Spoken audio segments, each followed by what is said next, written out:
और इंजमाम उल हक अभी तुमने रिजाइन किया, और मैं तुम्हें बताऊं कि जिस दिन इस कौम को तुम्हारी असलियत पता चल गई तो फिर तुम्हें मुंह छुपाने की जगह नहीं। और इंजमाम के साथ जितने प्लेयर्स इन्वॉल्व हैं, मैं उन सबको वादा करता हूं कि मैं आपका पीछा कर रहा हूं, मैं आपको नहीं छोड़ूंगा कि तुम्हारी इंडिया में क्या इन्वेस्टमेंट्स हैं और तुम किसके साथ वहां पे काम कर रहे हो। और अगर मेरी इंफॉर्मेशन गलत है तो आओ सामने आके बैठ जाओ मेरे।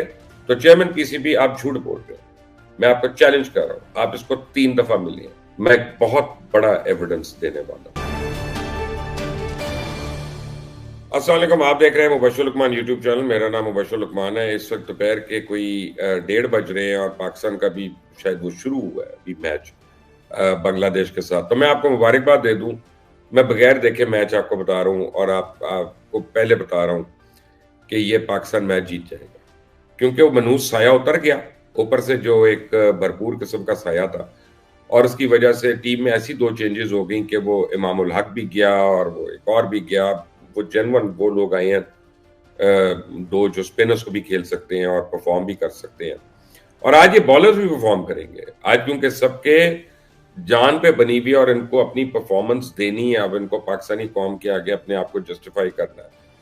बिकॉज रमीज राजा ने एक बात की एक टेलीविजन शो में, किसी हद तक उनकी बात सही है, मैं किसी हद तक रमीज राजा से इस बात पे एग्री करता हूं कि जनाब अगर टीम हार ना रही होती तो ये सारी बातें ना आती, और टीम हार रही है तो ये बातें आ रही हैं। तो I agree with that logic Ramiz के साथ, क्योंकि होता क्या है कि victory has many fathers and defeat is an orphan, तो there is no doubt about that. लेकिन आप एक बात समझने की कोशिश करें, ये इतने बड़े सुपरस्टार्स हैं, इतने बड़े सुपरस्टार्स हैं कि इनको हाथ नहीं डाल सकता तो कोई। आप ये देखें कि आप डिफरेंट स्पोर्ट्स रिपोर्टर्स जो हैं वो टेलीविजन चैनल्स पे आ रहे हो, कह रहे हैं हमें तो 2 साल से पता था, हमें तो 1 साल से पता था, हमें तो कई महीने पहले का पता था ये हो रहा है, लेकिन बोल क्यों नहीं रहे थे, रिपोर्टिंग क्यों नहीं कर रहे थे? क्योंकि स्पोर्ट्स रिपोर्टर को गैग करना पीसीबी के लिए बड़ा आसान है, और वो उसको एक तो वो बीट से हटा देंगे तो वो बेचारा जो यतीम हो जाएगा, उसका चैनल या उसका अखबार उसको फारिग कर देगा।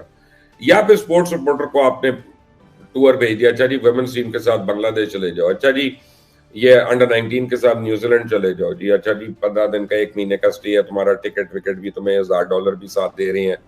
वो इसी में उसकी ईद है, पूरी दुनिया फिर रहा है। तो ये ठीक है, ये है लिमिटेशंस है, लेकिन जब मेन फ्रेम कोई टेलीविजन एंकर जब ये करता है बात, तो वो बोर्ड में फिर दौड़ें लगती हैं उनकी। उनको समझ नहीं आता इसको हम डराएं कैसे, इसको हम खरीदें कैसे, इसको हम गिराएं कैसे। तो वो क्या करेंगे कि उसको गलत साबित करने की कोशिश करेंगे।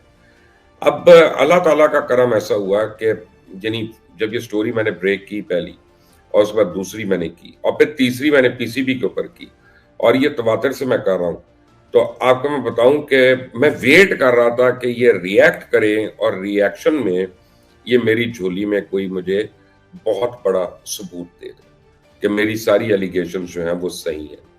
अच्छा, ये बड़ी लंबी स्टोरी है और इसके ऊपर तो मैं डिटेल्ड वीडियो अलग से करूंगा कि ये कहां से शुरू हुआ, कैसे हुआ, किस जमाने में क्या हो रहा था, किस जमाने में क्या होता रहा, और अब क्या हो रहा है, इस वक्त भी क्या हो रहा है और आगे क्या होने जा रहा है।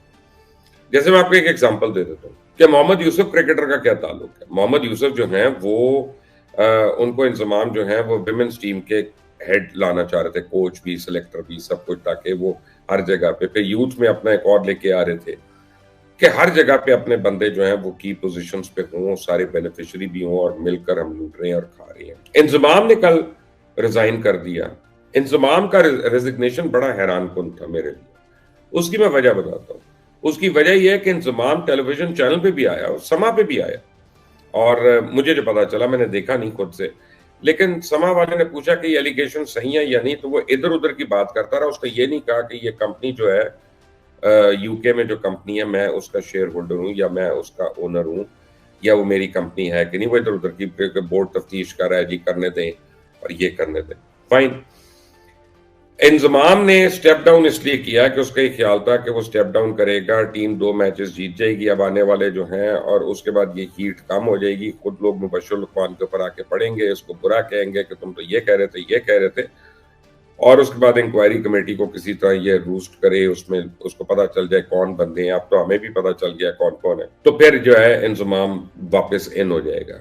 मैं बताऊं रिजाइन क्यों इसका सरप्राइजिंग है, वो इसलिए कि इंजमाम ने बोर्ड से कॉन्ट्रैक्ट में एक शिक लिखी हुई है कि बोर्ड अगर इंजमाम को फारिग करता है तो इंजमाम को 2.25 करोड़ रुपया देगा बोर्ड। यानी क्रिकेट बोर्ड अगर इंजमाम उल हक को फायर करता है, टर्मिनेट करता है, रिलीज करता है, तो किसी भी सूरत में उसको 2.25 करोड़ रुपया इसको देना है। तो ये रिजाइन करके इंजमाम जो है अपने उस 2.25 करोड़ से जो है वो हाथ मल के साइड पे कर दी है उसने। यानी एक आदमी जिसको 2.25 करोड़ की इस वक्त फिक्र नहीं है, आप ये सोचे कि उसके पीछे कितना बड़ा स्कैम होगा। आज मैं जब सुबह को उठा हूं, मैं लेट नाइट सोया था, इसी पे स्टोरी पे काम कर रहा था, तो सुबह जब मैं उठा तो मुझे मेरे एक चुड़ैल लेके आई फौरन। एक गोरी चुड़ैल है बाय द वे, ये बाहर की है, इंग्लैंड की है।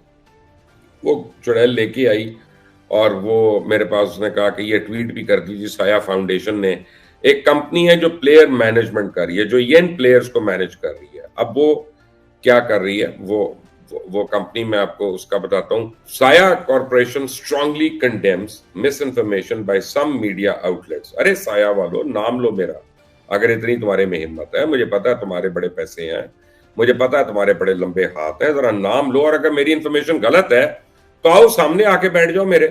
आई mean you are welcome, you are welcome to come and sit in front of me and I challenge you in fact. तो अब वो कहते हैं कि जी ownership clarity, none of the current and former players own any shares in Saya Corporation, nor do we share any benefit of our earnings or dividends in the company with any former or current players। अच्छा ठीक है जी। उसके बाद वो अपना कहते हैं कि जी अर्निंग्स ट्रांसपेरेंसी, उसके बाद वो कहते हैं कि provide management services two players, multiple registered players management entities both local and international, work with athletes in Pakistan, may represent a diverse portfolio of athletes and Saya is proud to be amongst them। और ये सारे इनके जो हैं तकरीबन 8 Pakistani players इस वक्त इनके साथ कॉन्ट्रैक्ट में। That is a bombshell. अब साया कॉरपोरेशन जो है, इसके ओनर कौन है? तला रहमानी। और तला रहमानी, खत्म होगी बात। वो जो याजो इंटरनेशनल है यूके में, जिसका मैंने एड्रेस भी दिया और जिसकी मैंने शेयर होल्डिंग्स भी आपको दी, जिसमें मोहम्मद रिजवान, इंजमाम उल हक, इंजमाम के भाई, ये सारे शामिल हैं। उनके साथ इक्वल शेयर होल्डर कौन है? तला रहमानी। ये है एक तरीका एक शेल कंपनी बनाने का। जब हम अपने पॉलिटिशियंस को हम पकड़ते हैं कि जी ये स्विस अकाउंट खोलें, या आप मियाँ साहब की आप प्रॉपर्टी की बात करते हैं कि जी ये एवनफील्ड प्रॉपर्टी की ओनर कौन है, तो पता चलता है कोई एक शेल कंपनी है, वो स्विट्जरलैंड में है और उसका पीछे से नहीं पता चल रहा कौन है। यहाँ हमें पता चल गया पीछे से कौन है, यहाँ हमें पता चल गया कि उसमें तला रहमानी है, इंजमाम उल हक है, रिजवान है और इंजमाम का भाई है, उसमें सगा भाई जो कंपनी सेक्रेटरी है। और वो उस पूरी कंपनी की डिटेल्स और शेयर होल्डिंग्स मैंने आपको दे दी। अच्छा, जब आप उसकी शेयर होल्डिंग्स के ऊपर देखते हैं तो लिखते हैं कि मिनिमम 25% और more than 25 and less than 50%। यानी इसका मतलब है कि इक्वल शेयर होल्डिंग है। 33.1% शेयर जो है वो हर डायरेक्टर का है। अगर इसका कोई ताल्लुक नहीं है इनसे, तो पाकिस्तान का विकेट कीपर, ओपनर, पाकिस्तान का सिलेक्टर, वो सारे इसकी कंपनी में डायरेक्टर्स कैसे बन गए? यही होता है कॉन्फ्लिक्ट ऑफ इंटरेस्ट, कि आप दिखाते कुछ है, करते कुछ है, कहते आप ये हैं कि जी, वो जैसे इफ्तिकार चौधरी साहब कहते थे ना कि मेरे बेटे की BMW मुझे पता नहीं कहां से आ गई, मैंने तो कभी पूछा ही नहीं उससे, या इस तरह की जो बातें होती हैं। लेकिन आपको भी पता है और मुझे भी पता है, यही कॉन्फ्लिक्ट ऑफ इंटरेस्ट है। अब इसके ऊपर होने दें, इसके ऊपर स्टोरी होने दें।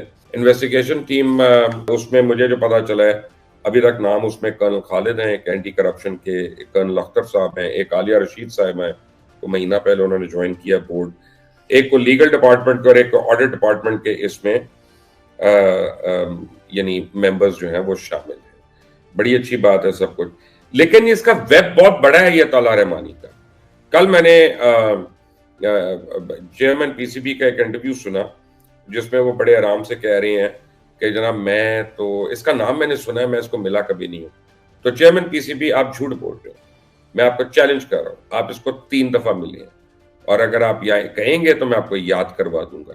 कह रहा आपको तो और बड़ी बातें याद करनी है इस वक्त, जो आपको कल शाजिब खानजादा ने भी जियो में अपने प्रोग्राम में 4 सवाल पूछे हैं। मैं भी वेट कर रहा हूं कि उन 4 सवालों का जवाब तो मिले हमें, क्योंकि शाजिब ने बहुत सही क्वेश्चंस किए हैं और सिंपल क्वेश्चंस हैं। If you are not guilty, you should answer it, और आप उसको लिख कर भेज दें, आप उसको